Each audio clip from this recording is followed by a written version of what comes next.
कबीर साहब कहते हैं अपनी वाणी में, बीबी पड़ते रहे थी और डोडी लगे थी बाहर। वो नवाबों की औरतें, राजाओं की स्त्रियां पर्दों में रहा करती थी, डोडी आगे उनके पैर लगा करते थे। कोई गैर व्यक्ति, ऐसा वैसा व्यक्ति हमारे घरों में प्रवेश ना हो जा। और ऊंचे घर की बहू बेटियां कहलाया करती थी।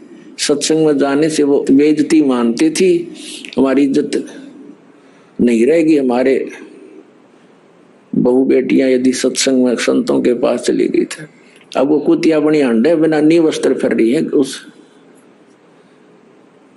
बाजार के अंदर सरेआम बिरन माटी करवा दिए राम नाम बिना, इस झूठी चोचलों ने।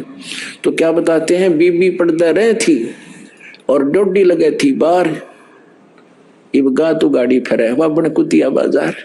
वो पर्दे की सुंदरी सुनो संदेशा मोर, अब गा तू गाड़े फिरती है। वो करे सरायों शोर।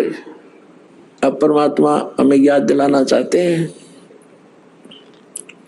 नक में सर नक पे बनी वो पैर थी हार हमेल, और सुंदरी से कुतिया बनी सुनो काल के खेल। अब क्या बताया है कि तो पहले तो वो क्योंकि काजू किशमिश के हलवे खाया करती थी, काजू किशमिश युक्त और जूठे छोड़ा करती, उसको बांदियां खाती थी। क्योंकि पिछले पुनक्रम की बैटरी चार्ज थी उसकी, उसने खो खंडा खराब कर दिया।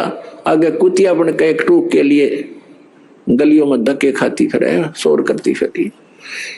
तो इन दुखों को याद करके पुण्यात्मा परमात्मा याद आवेगा आपके।